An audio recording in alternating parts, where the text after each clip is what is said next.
제가 생각하기에 저에게는 세 가지 약점이 있습니다. 첫 번째는 너무 큰 키, 커도 너무 크죠. 두 번째는 가난함. 세 번째는 평범해도 너무 평범한 지능. 오늘은 세 번째 이야기를 좀 할까 합니다. 제 IQ가 여러분 103입니다. 100은 평균. 그러니 평범한 것 치고는 너무 평범하죠. 엉덩이에 땀나게 공부해도 여러분 땀만 나고 끝납니다. 그러다 보니 늘 이류의식에 휩싸였고 날고 싶었으나 한 번도 날아보지 못했습니다. 너무너무 목말라서 시원한 물 한 번 원 없이 벌컥벌컥 마시고 싶었으나 한 모금 마신 후에 입만 쩍쩍 다시는 듯한 그런 삶을 살았습니다. 물 한 모금을 마셨으니 못 마셨다고 말하진 못하죠.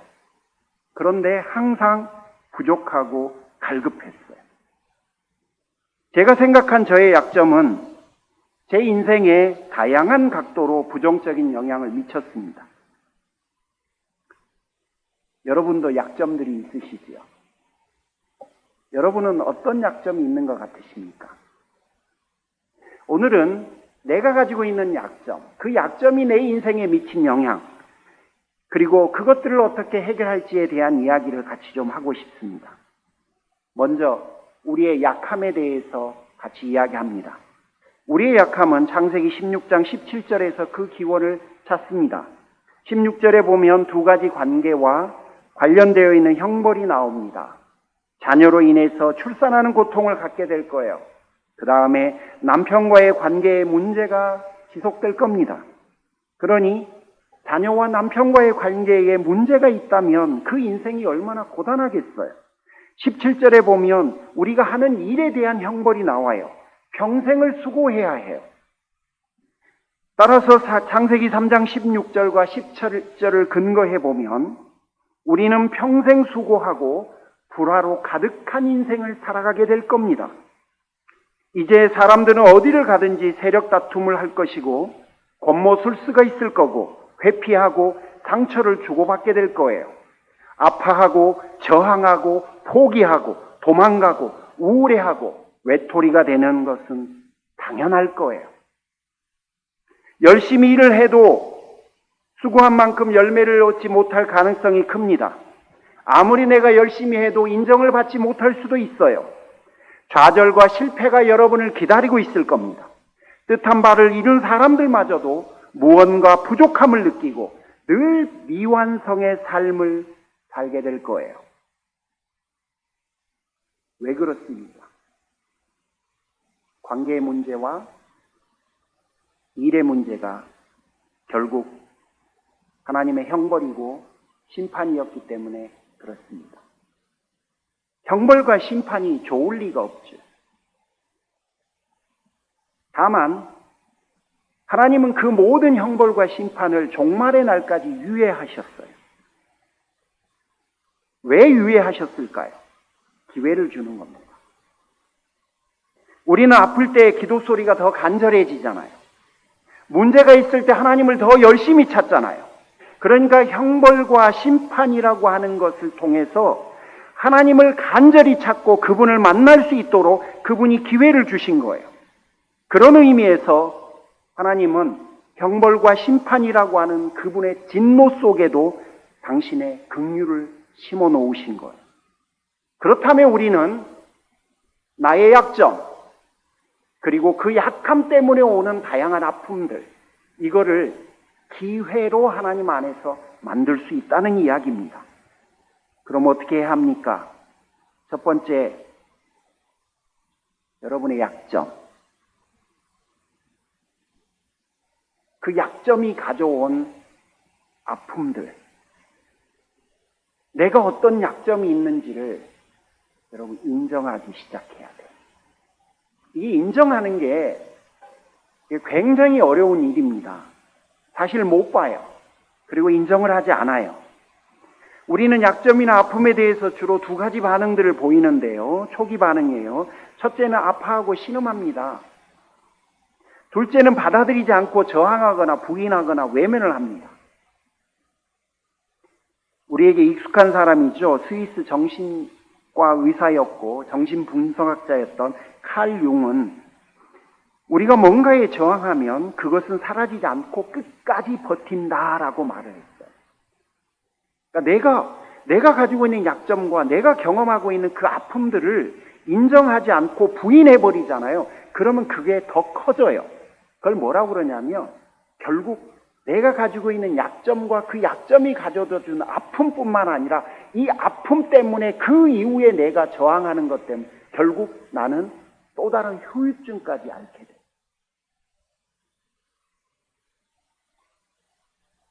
좋은 선택이 아니죠. 하지만 우리는 그 선택을 되게 많이 해요. 인정 안 합니다. 캘리포니아에 사는 우리는 지진이 일어날 수 있다고 생각합니다. 여기 계신 분들 중에 이곳에서 오래 사셨다면 지진은 당연한 것이라고 받아들여요. 지진을 원하는 사람은 없어요. 그렇다고 우리가 지진을 막을 수도 없어요. 지진이 언제 어디서 어느 정도로 일어날지는 아무도 모릅니다. 하지만 우리는 대비를 합니다. 구급대원을 훈련시키고 비상약품을 준비해 놓고 지진 시 행동 요령을 숙지하고 어떤 분들은 발을 월을 꼭 침대 밑에다 갖다 놓죠. 랜턴도 갖다 놓죠. 건물이 지진을 견뎌낼 수 있도록 준비합니다. 동일한 거예요. 약점 없이 태어난 사람은 없어요. 그리고 그 약점이 가져다 주는 아픔들을 경험하지 않을 수 있는 사람은 세상에 없어요. 하지만 그것을 어떻게 할지는 여러분이 선택할 수 있다는 거예요. 그 첫 번째, 그게 바로 인정하는 거예요. 어느 글을 보니까 사람들 사이에서 인생을 산다는 것은 맨몸으로 가시덩굴을 지나는 것과 같다고 하더군요. 상처가 안 날 수 있을까요? 맨몸으로 가시덩굴을 지나는데 내가 사람들 사이에서 인생을 살아가는 것 자체가 그렇게 맨몸으로 가시덩굴을 지나는 것과 같은데 내가 인생을 살아가면 살아갈수록 그 말은 내 삶에 상처기가 쌓인다는 소리예요. 지진으로 파괴된 더미 위에서 망연자실하며 슬퍼할 수는 있어요. 이건 꿈일 거야 하며 받아들이지 않고 저항할 수도 있어요. 그러나 망연자실하고 저항한다고 지진을 복구할 수 있습니까? 용기를 내서 인정을 하는 겁니다. 내가 가지고 있는 약점을, 그 약점이 가져다 준 아픔을 인정하는 거예요. 제가 너무 가난했기 때문에요. 이렇게 말하면 잘 못 알아들으시는 분들도 계실 텐데 저 나이에 뭘 저렇게 가난했다고 할지 모르겠지만 여러분 그게 나중에 기회 되면 저희 시골집을 한번 가보시면 알아요. 정말 깡시골 중에 깡시골이에요. 그런 시골에서 방한칸 그 월세를 살았으니 여러분 상상이 되실 거예요. 그러니까 그렇게 너무 가난하다 보니까 저는 일종의 반대급부로 부작용으로 허세와 과시라는 게 생겼어요. 여러분 이게 인정이 되세요? 그러니까 제가 허세가 생기고 과시하는 욕구가 저 안에 들어왔다는 걸 제가 어느 순간 깨달았다니까요. 제가 잘나지 못했다고 생각했기 때문에 IQ가 몇이라고요? 103, 120 넘어가는 사람들은 그 심정 몰라요. 봐도 이해가 안 가요. 진짜 아무리 방석을 닳고 공부를 해도요. 여러분 방석만 닳는다니까. 근데 정말 잘나지 못했다고 여겼기 때문에 열등감과 피해의식이 있고 이것들이 저의 사고와 행동을 왜곡시킨다는 것을 제가 알았어요. 제가 너무 크잖아요. 눈에 띄어요. 어디를 가도 주목을 받아요. 근데 주목받는 게 세상에 제일 싫어요, 제가. 그러다 보니까 어떻게 되는지 아십니까? 소극적으로 변해요. 키 큰 사람들은요, 키 작아 보이려고 이렇게 다녀요. 진짜 그래요. 그런데 제가 이 세 가지의 약점을 인정만 했는데도 저항하고 항변하면서 보내는 그 소모전을 피할 수 있었어요. 제 자신의 약점도 알게 되었습니다. 그랬더니 제 삶은 훨씬 안정되고 같은 아픔을 겪고 있는 사람들의 마음을 이해하게 되고 피해자라고 생각하며 항상 수동적으로 끌려다니는 삶을 살던 사람에서 이제는 삶을 능동적으로 이끌게 되고 결국은 더 큰 행복감을 느끼게 되었습니다. 그러므로 여러분, 용기를 내보십시오. 여러분이 가지고 있는 그 약점 뭔지 모르나, 여러분이 가지고 있는 그 아픔 뭔지 모르나, 그거 일종에 없는 사람 아무도 없어요. 다만 감추고 있고 안 그런 채 하고 있을 뿐이에요. 다 울어요. 여러분만 우는 게 아니라 다 울어요. 그러므로 인정하고 그 다음 스텝으로 가보시자고요. 그 다음은 여러분의 약함과 아픔을 하나님을 향한 목마름으로 한번 바꿔보신다면 그 다음은 새로운 세계가 열립니다. 오늘 본문 고린도후서 12장 10절에 그러므로 내가 그리스도를 위하여 약한 것들과 능욕과 궁핍과 박해와 곤고를 기뻐하노니 이는 얘가 약한 그때의 강함이라 라고 합니다. 여러분, 오늘은 제가 이 본문을 해석하지 않습니다. 그저 이 본문을 통해서 제가 하고 싶은 이야기를 하고 싶습니다. 그래서 이런 거를 소위 주제 설교라고 합니다. 바울은 환상을 보고 천국에도 다녀왔어요. 그런데 그는 오늘 본문에서 보면 자기가 환상도 보고 천국을 다녀온 이야기를 자랑하지 않아요. 오히려 자신이 약한 것을 자랑합니다. 자신이 가지고 있는 약점들, 그리고 주를 섬기기 위해서 경험했던 수많은 부끄러운 일들, 남들은 싫어하는 많은 것들을 이야기합니다. 그 중에 바울에게는 병이 있었어요. 하루 이틀이 있었던 게 아니라 평생 가지고 있었던 병인 것 같습니다. 이 병을 어떤 분들은 간질이라고 합니다. 근거는 고린도후서 11장에서 다른 이들에게 돌을 맞았다는 표현에서 가지고 옵니다. 나병 환자나 간질 환자에게 그 당시 사람들은 돌을 던졌다고 합니다. 어떤 병이든 이 정도 수준이면 심하게 낙심했을 텐데 그는 자신의 병이 선물이라고 합니다.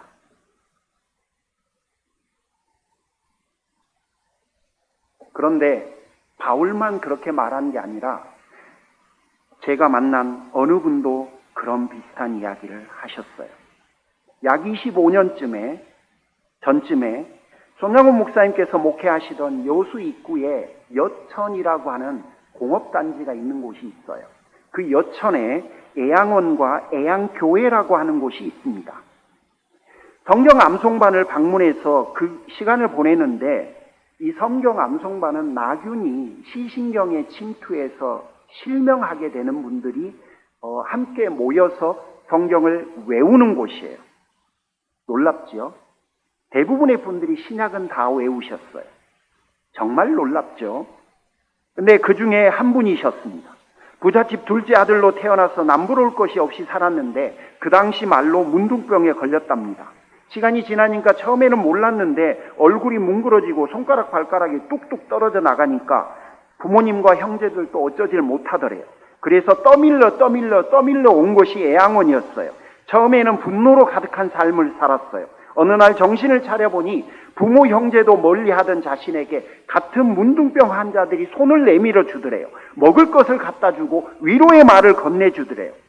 이분들은 완치까지 되었고 자기는 이제 발병했는데도 말이죠. 그 고마움이 어땠을까요? 오죽했겠어요? 그러다가 시간이 지나서 결국 주님을 만나게 되고 날마다 말씀을 암송하는 사역자의 책임이 되었습니다. 목사님, 제가 문둥병이 걸린 것이 축복입니까? 저주입니까? 제가 지금까지 받아본 질문 중에서 가장 답변하기 어려운 질문 중에 하나였습니다. 이분이 껄껄 웃으시면서 저는 문둥병 때문에 주님을 만났으니 축복이라고 생각합니다. 여러분, 이걸 아멘 할 수 있는 사람 몇 명이나 되겠어요? 나도 못해요. 지금도 아멘 안 하잖아요. 저더러 예수님 만나게 해줄 테니 문둥병 걸리는 삶을 평생 살아라 그러면 나 이거 못해. 솔직히. 그런데 그분은 은혜를 경험하고 자신의 약함과 상처를 바라보는 시선이 변했다는 이야기를 우리한테 해주고 있는 거예요. 여러분이 약함이 있을 거예요. 그 약함이 가져온 아픔들이 있을 거고 그 아픔들 때문에 여러분 지금 신음하고 계실 거예요. 그런데 그것을 보는 약점과 아픔을 보는 시선을 바꾸자는 이야기예요. 그 아픔을 통해서 하나님을 향한 목마름이 된다면 그 목마름은 하나님을 만나는 선물이 되는 거죠. 고린도전서 1장 25절에 하나님의 어리석음이 사람보다 지혜롭고 하나님의 약하심이 사람보다 강하니라. 자신의 약함을 통해 자신의 약함을 인정하고 하나님의 크심을 만난 거예요. 바울도 그랬고 이분도 그랬고 약함이 하나님을 만나게 했으니 약함이 축복이 된 거죠. 따라서 우리가 여러분 안에 있는 그 약함과 여러분의 안에 있는 그 아픔을 하나님을 향한 목마름과 그분을 향한 사모함으로 바꾸어낼 수만 있다면 약함이 강함이 될 거예요. 우리는 강하면 뭐든지 할 수 있을 거라고 자신합니다. 그래서 강해지려고 해요. 그러나 약해져 보면 알아요. 자신의 강함으로 아무것도 할 수 없다는 것을.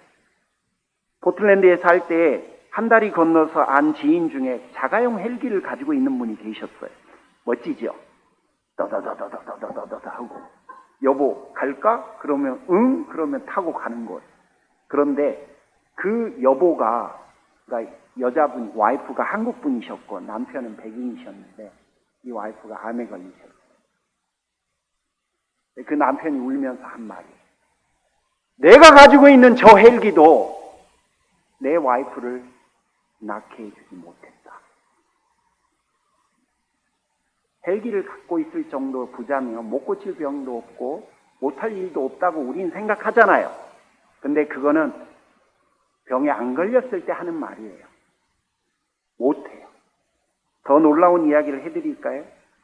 구글 가서 나중에 가셔서 검색해 보세요. 이게 되게 유명한 스토리예요. 그래서 신문에도 난 이야기인데 눈보라로 조난을 당한 아들 부부와 두 아이 손주를 찾기 위해서 인공위성 세대를 구입을 했어요. 빨리.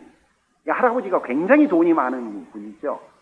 인공위성 세대를 얼른 구입을 해갖고 경로를 바꿨어요. 자기 아들이 조난당했을 것 같은 위치로 인공위성을 보내서 찾기 시작해요. 그런데 결국 아들이 싸늘한 죽음으로 발견됐어요. 인공위성 세대 갖고도 아들의 죽음을 막지 못했어요. 말씀드렸던 그 본문을 다시 한번 읽어드릴게요. 하나님의 어리석음이 사람보다 지혜롭고 하나님의 약하심이 사람보다 강하니라. 그러니까 내가 강해지면 문제를 해결할 수 있을 거라고 생각하지만 결국 아무것도 못해요. 고린도전서 1장 29절에서 그래서 아무 육체도 하나님 앞에서 자랑할 수 없느니라 라고 한 거예요. 그러니 여러분 이제는 퍼스펙티브를 바꿔야 되는 거예요. 나의 강함을 위해서 인생을 살아가지 말고 내가 가지고 있는 그 약함이 하나님을 향할 수 있도록 인생을 살아가는 것이 훨씬 더 지혜로워요. 마지막 세 번째는 늘 뻔한 이야기라고 하는 이야기를 하겠습니다. 약함이 있으세요? 그 약함 때문에 여러분에게 아픔이 있으십니까? 그것도 감사하는 거예요. 감사하는 사람은 두 가지 종류가 있는 것 같아요. 어떠한 특별함에 감사하는 인물들이 있어요. 오늘 장사가 잘 됐어. 감사합니다. 더 큰 은혜를 받았어. 감사합니다. 승진을 했어요. 감사합니다. 항상 뭔가 특별한 일에 감사하는 사람들은 되게 많아요. 그런데 여기서 말하는 건 그걸 말하지 않아요. 특별하지 않아도 별거 아닌데도 매번 웃으면서 감사하는 사람들이 있어. 일상적으로 주어지는 것들에 대해서 감사를 해요. 어떤 분들은 오늘을 주셔서 감사한다 그러고, 어떤 분은 아침에 눈을 뜨고 감사한다 그러고, 어떤 분들은 저녁에 잠자리를 들 때 감사한다 그러고. 진짜 감사하는 것들마다 지극히 평범한데 두 사람의 인생을 바라보는 시선이 완전히 달라져요. 여러분 인생에 특별한 일이 몇 번이나 있겠어요? 별로 없어요. 그러면 대부분의 사람은 감사가 사라져요. 감사가 사라지면 감사 안 하는 게 아니라요, 딴 걸 해요. 항상 사람은 없어진 부족한 것에 새로운 것을 메꾸려고 해요. 감사가 사라지잖아요? 그럼 원망과 불평과 불만이 와요. 그러면 우리의 입술은 감사 대신에 불평을 하게 됩니다. 특별함을 감사하는 인생들은 그래요. 그러나 평범함을 감사하는 분들은 완전히 달라. 그 사람만 봐도 기분이 좋아요. 격려받고 격려해주고 늘 웃음이 한결같아. 어떻습니까? 그분에게는 약함과 그 약함이 가져다주는 아픔이 없을까요? 안 그래요. 다만 그렇게 보는 거예요. 그걸 누가 또 잘했냐? 루즈벨트 대통령이 잘했대요. 이분은 경제대공황과 2차 대전을 극복하고 미국을 초강대국의 반열에 오르게 한 정말 강한 인물 중에 강한 인물이에요. 여러분, 이런 거 하나 극복시키는 거 진짜 어려운 일이에요. 그 아무나 못해요. 그런데 그 두 가지를 다 극복을 시킨 거예요. 그런데 여러분 그거 아세요? 이분은 화장실을 갈 때에도 보좌관의 도움을 받아야 했던 하반신 마비예요. 근데 그분이 뭐라고 그랬냐면, 당신이 저처럼 다리를 쓸 수 없을 때와 같은 상황이 펼쳐졌다면, 이 말은 하반신 마비가 됐다면을 의미하는 게 아니에요. 그와 같은 어려운 상황에 처했다면 오렌지 주스를 마시고 싶지만 상대가 당신에게 우유를 건넨다면 괜찮습니다 라고 말하고 우유를 기꺼이 마실 수 있어야 합니다 라고 조언해요. 그 이야기는 내가 장애인이라고 지금 무시하는 겁니까?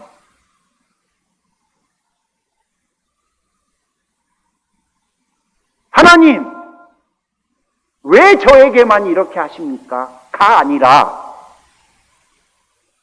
그 정도는 견뎌내고 받아낼 수 있는 마음이 있어야 된다 이 말이에요. 그래야 정작 큰 고통과 아픔을 집중하고 극복할 수 있는 능력과 힘을 갖게 된다라고 이야기해요. 우리는 그렇게 안 살아요. 대부분 하반신 마비를 고쳐주실 수 있다라고 왜 안 고쳐주냐고. 우린 대부분 그렇게 살아요. 그거를 받아들이고 그거를 인정하고 그리고 견뎌내주고 대가를 치르는 삶을 그렇게 가치 있는 걸로 여기지를 않아요. 만약에 하나님 뜻이 하반신 마비를 안 고쳐주는 거면 어떡할 거예요? 그래서 우리는 평생 원망하고 불만족하며 내가 가지고 있는 그 약함과 약점 때문에 몸부림치고 살 수밖에 없게 됩니다. 저 어느 순간부터 허리 펴고 다닙니다. 어깨를 쫙 펴고 다닙니다. 누가 뭐라고 하든. 근데 여러분 커보세요. 주목받으면서 말 들어보세요. 아니 그렇게 큰데 농구도 못하십니까? 장 장로님이 농구 잘할 것 같아요? 곽 목사가 농구 잘할 것 같아요? 키 큰 사람도 농구 못할 수도 있어요. 여러분, 저보다 더 큰 사람들이 잘하더라고. 저만한 사람들은 농구 안 하던데요? 근데 평생 저는 이 키 큰 것 때문에 얼마나 비아냥거림을 많이 받고 또 얼마나 많은 공격을 많이 받고 살았는지 아십니까? 나는 매번 그냥 죄송한 표현이지만 요만큼만 좀 없었으면 좋겠어. 진짜. 줬으면 좋겠어. 지금도 클 수 있는데. 여러분, 살면서 자신이 가지고 있는 장점 때문에 주님을 찾는 사람을 저는 거의 못 봤어요. 오히려 뭘 좀 안다고 따지시더라고. 뭘 좀 더 남들보다 가지셨다고 교만하시더라고요. 반면에 우리가 약해지면 하나님을 간절히 찾습니다. 우리 안에 있는 약함과 아픔은 분명히 자랑거리도 기쁨도 축복도 아니에요. 하지만 그 약함과 아픔으로 인해 우리가 하나님 앞에 더 신실해진다면 그땐 그 약함과 아픔은 축복이 될 수 있습니다. 약함과 상처를 홀로 지고 살아가면 말 그대로 약함이고 상처로 끝입니다. 하지만 약함과 상처 때문에 주님을 찾고 의지한다면 그 약함과 상처가 여러분 인생의 축복의 통로가 될 거예요. 신앙생활에는 시금치만 먹으면 초능력이 생기는 뽀빠이 같은 인물은 없어요. 총 모짜르만 가지면 막 수백 명을 해치우는 람보 같은 인물도 없어요. 그저 약하고 아픔투성이지만 하나님을 갈망하고 살아가는, 그분을 간절히 의지하고 살아가는 하나님의 자녀들만 있을 뿐이에요. 그래서 성도는 하나님을 기대어 사는 것이 정답이에요. 약함, 약점, 그거는 못남의 표준이 아닙니다. 이방인에다가 과부이기까지 했던 룻을 다윗과 예수님의 조상으로, 포로이자 고아였던 에스더를 왕비로, 아버지마저도 주목하지 않았던 막내 다윗을 왕으로, 형들이 노예로 팔아버리고 억울한 누명까지 쓴 죄수 요셉을 총리로, 주님은 당신의 자녀들의 상처를 다 꿰맸어요. 그들이 가지고 있었던 아픔들을 다 회복시켰어요. 시편 147편 3절, 상심한 자들을 고치신다. 그들의 상처를 싸매어 주신다. 오세아서 6장 1절, 오라 우리가 여호와께로 돌아가자. 여호와께서 우리를 찢으셨으나 도로 낫게 하실 것이요 우리를 치셨으나 싸매어 주실 것입니다. 여러분에게는 어떤 약점이 있으십니까? 어떤 아픔이 있으십니까? 그 약점과 아픔을 가지고 하나님에게로 오셔야 돼요. 하나님은 금이 간 인생이라고 버리지 않아요. 깨어진 인생들을 오히려 회복시킵니다. 피곤한 자에게는 능력을 주시고 무능한 자에게는 힘을 더해 주십니다. 사람으로서는 할 수 없어도 하나님은 모든 것을 하실 수 있는 분이에요. 우리 보기에는 다 끝난 것 같은 죽음에서부터 그를 부활시키신 분이 바로 하나님이셨습니다. 여러분의 약함을 하나님 앞으로 가져와요. 약점이 더 이상 여러분 인생에 걸림돌이 되지 않는 그런 삶을 살아가시기를 주님의 이름으로 축복합니다. 기도하겠습니다. 하나님 아버지 감사합니다. 이 시간 사랑하는 모든 성도들에게 하나님의 은혜가 충만하게 임하기를 소원합니다. 약점과 아픔을 하나님 앞에 가져와 모두가 승리할 수 있도록, 새로운 인생을 살아갈 수 있도록 주님 축복하여 주시옵소서. 예수님의 이름으로 기도 올립니다. 아멘. 감사합니다.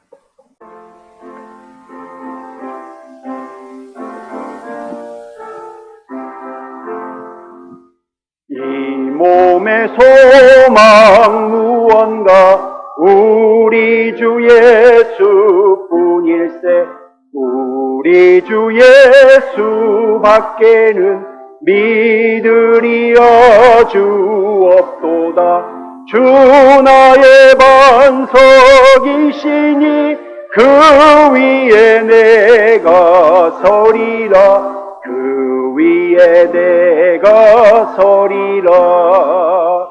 무섭게 바람 부는 밤 물결이 높이 설렐 때 우리 주 크신 은혜에 소망의 덫을 주리라. 주 나의 반석이시니 그 위에 내가 서리라. 그 위에 내가 서리라. 세상에 믿던 모든 것 끊어질 그날 되어도 구주의 언약 믿사와 내 소망 더욱 크리라. 주 나의 반석이시니 그 위에 내가 서리라. 그 위에 내가 서리라. 바라던 천국 올라가 하나님 앞에 배울 때 구주의 의를 힘입어 어여치 바로 서리라.